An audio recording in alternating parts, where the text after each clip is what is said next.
teman-teman semua, selamat datang di Kenal Podcast. Kenali dirimu to find your happiness. Dengan aku Cindy di sini yang akan menemani teman-teman semua buat ngobrol-ngobrol seru nih dengan bintang tamu kita pada hari ini. Teman-teman pernah nggak sih ngerasain kayak stuck di tempat? Kayak kalau kita tuh buka Instagram, teman-teman kita itu pada dapat penghargaan. Kita buka TikTok, teman-teman kita, kenalan kita, saudara kita itu dapat kayak apa sih, award, dapat penghargaan. Sedangkan kita tuh stuck di sini-sini aja, jadi mediocre. Dan kita tuh jadi bertanya-tanya, am I not good enough? Apa menjadi biasa-biasa saja itu buruk? Nah, pada podcast kali ini kita akan bahas hal-hal tersebut dengan narasumber kita, seorang direktur Biro Psikolog, yaitu Bapak Barunawing Parasantia, yang akan menemani kita pada podcast kali ini. Kalau teman-teman merasa relate dengan apa yang aku obrolin tadi, mungkin memang podcast ini buat kalian semua. So, watch it and let's grow up together. Nah, teman-teman, kali ini kita sudah kehadiran bintang tamu kita, Bapak Barunawing Parasantia, SPSI. Selamat datang Pak Wing, dan terima kasih sudah datang di podcast kami. Boleh perkenalkan dirinya kepada para penonton terlebih dahulu? Perkenalkan, nama saya Barunawing Parasantia. Kebetulan saya bekerja di Unmer, cuma punya sampingan di Biro Psikologi yang ada di Caruban. Saya punya Biro Psikologi sejak dari 2018. Oh, 2018. Itu digerakkan oleh 3 teman sih. 3 teman saya, lulusan sama-sama lulusan UIN. Cuma yang terdaftar di notaris itu 1. Saya sendiri. Dari yang saya dengar-dengar nih, banyak teman-teman mahasiswa Unmer sering banget konsultasi ke Pak Wing ya? Sebenarnya sifatnya sih konsultasi hanya curhat biasa. Cuma kalau secara prosedur psikologinya itu ada, cuma ya beberapa karyawan juga mahasiswa juga ada. Oh, jadi tempat curhat ya berarti ya Pak ya? Bisa jadi seperti itu. Biasanya curhat apa nih teman-teman kayak gitu, kalau mahasiswa curhat apa? Biasanya terkait masalah kuliah, kalau enggak masalah kehidupan di rumah. Banyak konflik-konflik yang memang tiap mahasiswa itu masing-masing punya konfliknya tersendiri.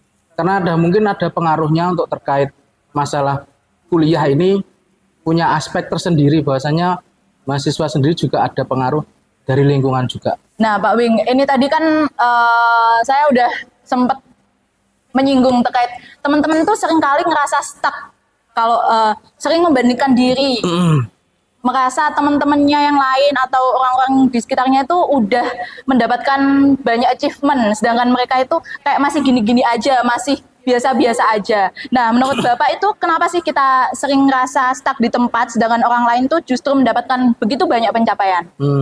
Baik. Sebenarnya kasus seperti itu ataupun istilahnya gumaman terkait masalah kok yang teman-teman yang lain masih stuck atau saya itu kok masih jalan di tempat tuh sering sekali. Memang rata-rata siswa SMA, SMK juga sering mengalami proses tersebut. Biasanya proses tersebut tuh akan dialami ketika memang mereka merasa tertinggal. Sebenarnya kan hidup itu kan nggak perlombaan ya. Iya. Kita punya proses masing-masing terkait masalah hidup nanti. Lah yang memberikan eksekusi atau yang memberikan keputusan itu hanya yang di atas. Cuma kita sebagai manusia juga harus bisa berproses. Kita harus tahu juga di mana saat kita harus berhenti dan di mana kita harus juga berjalan. Seperti itu. Iya, benar. Memang perasaan stuck itu mungkin bisa kita alami ketika memang mahasiswa ataupun individu tersebut tidak mampu memproses informasi secara matang. Biasanya seperti itu. Oh, jadi hal itu yang membuat kita sering merasa tidak berkembang ya Pak ya? Ya, bisa jadi seperti itu. Tapi sebenarnya tuh kayak gitu, permasalahan kayak gitu sebenarnya teman-teman tuh sebenarnya sudah berkembang atau sebenarnya memang stuck di tempat, atau sebenarnya sudah berkembang tapi mereka tidak menyadari itu Pak? Perasaan stuck itu sebenarnya hal yang bukan termasuk dalam penyimpangan. Stuck itu bukan penyimpangan sebenarnya. Kenapa stuck itu menjadi penyimpangan? Yaitu karena moralitas ataupun norma yang ada di masyarakat, bahwasanya kok anakmu misalnya ada orang tua, kok kuliah gak selesai-selesai misalnya seperti itu. kok gak endang kerja, kan stuck gitu. Iya. Lah yang membuat merasa stuck itu sebenarnya bukan dari diri mereka sendiri, tapi lingkungan yang memaksa mereka untuk jalan gitu Oh loh. iya. Jadi yang membuat merasa stuck itu sebenarnya bukan diri mereka, tapi lingkungan yang memaksa mereka untuk harus jalan. Sebenarnya itu juga nggak salah sih perasaan stuck itu. Cuma yang harus disalahkan itu cara kita mengolah informasi itu loh, yang salah itu. Kalau memang dirasa opini orang itu kita stuck, berarti kita secara individu juga harus bisa memisah mana yang harus kita prioritaskan. Oh Gitu. iya. Berarti memang perasaan stuck itu karena society ya Pak, karena sosial ya kebanyakan. Iya. Karena orang lain ya sebenarnya itu. Lingkungan atau Lingkungan. biasanya kalau kita menyebutnya significant other, Oh iya. dari pihak ketiga yang punya pengaruh ke kita. Biasanya seperti itu sih. Oke. Nah, terus menurut Bapak nih, bagaimana sih cara agar kita nih teman-teman tidak membandingkan diri dengan orang lain? Bagaimana biar kita tuh tetap ya. fokus pada apa yang kehidupan kita, apa yang harus kita capai tanpa membandingkan diri dengan orang lain? Kalau tips dari saya ini Iya. berarti masuk tips ya. Iya. Kalau dari saya biasanya itu memang saya lebih berusaha untuk menerima apa yang sudah saya terima. Karena kita harus juga bisa memahami sampai mana sih kapasitas kita bisa menerima informasi itu, gitu loh. Kalau setiap opini ataupun setiap omongan orang itu kita cerna mentah-mentah, itu akan menjadi penyakit, yaitu biasanya psikosomatis tadi itu. Psikosomatis itu perasaan misalnya kita akhirnya merasa stuck ataupun cemas, endingnya dan lain-lain itu arahnya ke pusing biasanya, terus mual, terus macam-macam akhirnya. Nah, biasanya tips dari saya itu lebih menerima apa yang sudah kita terima, karena kemungkinan orang lain itu tidak bisa menerima apa yang kita terima. Oh, iya. Soalnya kita punya porsinya masing-masing. Oke. Itu. Jadi lebih legowo ya Pak atas Bisa jadi, iya. ya, lebih legowo aja. Kalau bahasa Jawanya seperti itu. lebih legowo ya teman-teman ya atas apa yang kita terima dan stop membandingkan diri dengan orang lain kayak gitu. Lalu menurut Bapak sendiri sih, ini tuh kita tuh menjadi biasa-biasa saja itu apakah hal yang buruk? Menjadi biasa-biasa saja itu apakah tidak apa-apa, Pak? Atau kita itu harus punya setidaknya achievement kayak gitu atau sesuatu yang bisa kita banggakan? Menurut Bapak bagaimana tuh? Baik. Kalau untuk itu ya, Mbak siapa namanya? Cindy. Mbak Cindy. Kalau Mbak Cindy, menurut saya, kalau memang capaian ataupun achievement yang dikategorikan sebagai yang Mbak Cindy maksud, itu sebenarnya memang perlu untuk ada. Karena pada dasarnya individu ataupun manusia itu punya tiga aspek yang harus dipenuhi. Yang pertama, ego dan super ego. Itu nafsu, ego itu hal yang harus kita lakukan, super ego itu hal yang harus kita laksanakan. Nah, ketiga komponen ini memang harus kita penuhi, mau tidak mau. Karena kalau ketiga komponen ini tidak terpenuhi, nantinya itu mungkin kita akan merasa tidak berharga ataupun tidak bisa mencapai hal yang kita capai. Kalau Mbak Cindy tadi tanya, perlukah kita itu sebenarnya merasa biasa-biasa saja ataupun kita terlihat biasa-biasa saja ya? Iya. Saya kira nggak masalah. Karena yang menilai diri kita itu kita sendiri.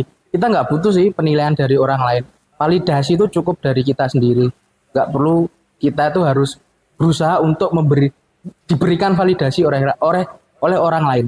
Karena achievement kita yang kita tahu, berarti kita cukup laksanakan saja. Makanya biasanya kalau dari saya biasanya tipsnya itu untuk bisa mencapai achievement itu atau penghargaan menurut saya itu benar, itu biasanya lebih banyak saya diam untuk melaksanakan capaian yang harus kita capai itu. Penghargaannya apa gitu. Oh, iya. Jadi nggak perlu dikeluarkan agar nantinya dikeluarkan tuh apa ya? Dipublish lah. Biasanya kan anak sekarang kan dikit-dikit status Iya, ya. diupdate. Dikit-dikit status IG, TikTok kan sering kan? Iya. Nah, sebenarnya itu yang memicu terjadinya rasa stuck itu tadi. Karena kebanyakan kita publish itu malah membuat kita itu semakin terjun ke bawah. Pada dasarnya achievement itu kan nanti juga dirasakan kita sendiri ya. Masuk nanti kita jadi PNS terus mereka dapat gaji kan nggak mungkin. Iya, benar. Nah, mungkin itu poinnya. untuk lebih meminimalisir mana yang harus dijadikan privacy, mana yang harus dipublikasi. Nah, kalau misalnya ada teman-teman kita yang udah terlanjur kayak down atau terlanjur sering membanding-bandingkan sampai merasa not good enough, merasa kecil, merasa tidak pantas. Menurut Bapak, apa yang harus dilakukan? Apa langkah untuk mereka biar bangkit kayak gitu, Pak? Ya, yang pertama sih biar nanti teman-teman terutama yang sudah merasa ada di titik terendah ya, itu biasanya kalau ini saya contohkan dari saya ya. Soalnya kita semua pasti pernah merasa berada di titik terendah. Saya juga pun seperti itu. Biasanya nantinya kalau kita sudah terjun ke bawah, itu paling enggak kita harus bisa menghindari mana yang harus kita ambil, mana yang bisa diprioritaskan. Agar nantinya ketika teman-teman yang sudah terlanjur jatuh itu tidak ke arah yang lebih buruk lagi. Misalnya contoh kasus skripsi, kita kan ada di lingkungan kampus sebenarnya ya sekarang ini Mbak Sidi. Kalau dari lingkungan saya itu kita ambil contoh mahasiswa yang ada di tempat saya, itu banyak mahasiswa angkatan 20 tahu temennya itu sudah lulus, akhirnya skripsi nggak selesai. Padahal kan tolak ukur mereka itu kan bukan bukan teman mereka. Yang harus dijadikan patokan kan orang tua. Lah orang tua juga sudah kasih kesempatan dengan membiayai kuliah, berarti tanggung jawab kita yang sudah dibiayai itu harus juga bisa menyelesaikan apa yang sudah ditugaskan orang tua. Gitu. Biasanya saya seperti itu. Apa yang sudah terlanjur di bawah, itu jangan dibikin tambah parah. Nanti nek dibikin tambah parah, akhirnya terjun bebas ke bawah terus. Itu yang bikin nantinya biar bisa upgrade lebih baik lagi. Seperti itu. Itu relate sih Pak, apa yang Bapak bilang itu relate karena saya sedang skripsi juga, teman-teman udah bab 3, bab 4, saya masih harus ngulang bab 1. Ya nggak apa-apa Mbak Cindy, itu kan prosesnya kan beda-beda. Pak. Jadi kadang teman-teman juga, ya nggak Mbak Cindy aja sih, semua mahasiswa ngerasa kalau, kok sudah bab 3, kok wis sempro, kok sudah sidang, ya itu kesempatan yang mereka ambil memang. Cuma kita kan berproses dengan cara kita sendiri. Jadi nggak perlu sampai down ke bawah, nggak perlu. Karena proses kita punya, porsi kita itu sudah diatur, gitu aja. Gitu. Berarti kalau kita jalannya lebih lambat dari teman-teman tuh bukan berarti kita bodoh ya Pak, bukan berarti kita nggak baik gitu ya Pak. Betul. Saya tidak pernah mengkategorikan ataupun melabeli mahasiswa itu sebagai kategori bodoh ataupun tidak pintar. Karena mereka itu lambat karena mereka punya problem masing-masing, gitu. Itu yang membuat mereka punya problem itu. Jadi kita nggak bisa melabelisasi mahasiswa tersebut bodoh ataupun pintar. Jadi bodoh pintar itu tidak bisa dikategorikan. Tidak ada namanya mahasiswa bodoh dan tidak ada namanya mahasiswa pintar. Adanya ya cuma mahasiswa itu malas. Sudah. Bodoh pintar itu nggak ada sih, menurut saya. Nah, itu teman-teman ada yang malas ngerjain skripsi nggak ini? Mungkin relate ya sama apa yang dibilang Pak Bing tadi ya. Nah, terakhir nih Pak, kalau tips dari Bapak untuk tips dan pesan-pesan dari Bapak untuk anak muda sekarang untuk melewati fase itu, untuk melewati fase-fase struggle dalam segala hal kan anak muda sekarang tuh ngerasa struggle, ada yang generasi sandwich, ada yang sering overthinking juga, sering jadinya membanding-bandingkan. Itu menurut Bapak tips and trick agar kita bisa hidup dengan penuh semangat, lancar, bahagia bagaimana Pak? Lebih banyak kita harus bisa memfilter informasi. Nggak perlu semua informasi itu dicakup semua. Jadi kita kasih contoh saja. Air, ini gelas ya, terus dikasih air. Ketika gelas itu hanya bisa menampung misalnya 50 liter. Nggak sampai 50 ya gelas. Sampai 10 liter lah. Tapi informasi atau air yang kita tuangkan tuh lebih dari 10 liter. Itu kan lepas semua kan. Nah, itu yang membuat kadang kita itu harusnya teman-teman mahasiswa itu bisa memilah dan memilih mana informasi yang harus kita masukkan di kepala ataupun hati dan mana informasi yang harus kita pisahkan. Kalau semua informasi itu ataupun ungkapan ataupun gumaman teman-temannya dimasukkan hati, itu nantinya akan menyebabkan malah stuck dan cemas itu tadi muncul. Karena pada dasarnya kan teman-teman, terutama teman-teman kayak Mbak Cindy kan termasuk golongan Gen Z ya. Iya. Gen Z, termasuk teman-teman Gen Z. Saya kira juga sudah aware masalah psikologi ya. Saya kira juga sudah banyak tersebar di informasi itu di luar sana. Cuma kadang-kadang mahasiswa seumuran Mbak Cindy itu biasanya melakukan self diagnose biasanya. Melakukan diagnosis sendiri. Padahal pada dasarnya diagnosis psikologi ataupun diagnosis psikis itu hanya bisa dilakukan oleh orang yang mempunyai keilmuan dalam psikologi yang sudah dibuktikan dengan ijazah dan sertifikat psikologinya. Tapi kadang-kadang Gen Z untuk fenomena saat ini itu banyak-banyak self diagnose. Yeah. Jadi mendiagnosis dirinya, oh aku cemas ternyata. Oh aku ternyata juga sudah schizofren. Padahal belum ke tahap itu kan. Iya, karena itu, sering di FYP kayak ya, ciri-ciri kamu ini gitu ya, Pak, ya. Jadi kalau teman-teman mungkin ada tips kalau lihat TikTok ataupun Instagram, kalau bisa diusahakan jangan lihat TikTok yang sifatnya hanya kayak clickbait gitu. Clickbait, ya. 3 ciri-ciri mahasiswa malas gitu saya. Itu memang mereka hanya membutuhkan view. Tapi kalau teman-teman memang pengen tahu kondisi psikis teman-teman mahasiswa itu seperti apa ya, ke psikolog, terus hasilnya keluar, terus teman-teman mahasiswa juga bisa buka jurnal-jurnal ilmiah itu. Soalnya padahal teman-teman ada konten-konten kreator yang ada di TikTok, Instagram dan sosmed manapun itu mereka memang hanya mengejar view-nya, clickbait-nya yaitu. Nah, yang bisa di clickbait atau dipancing itu ya teman-teman Gen Z memang banyak pengguna sosmed dan gadget itu di lingkup Gen Z untuk survei TikTok yang di 2023 kemarin sih. Untuk 2025 saya nggak tahu. Berarti kita juga harus lebih mengurangi informasi-informasi di media gitu ya, Pak ya? Memfilter. Oh ya, memfilter ya? Memfilter informasinya. Oke teman-teman, itu tadi pembicaraan kita dengan Bapak Wing yang cukup menarik dan penuh pembelajaran. Dengan itu saya pamit undur diri dan terima kasih telah menyaksikan episode kita kali ini. Sampai jumpa di episode selanjutnya dari Kenal Podcast. Kenali dirimu to find your happiness. Sampai jumpa.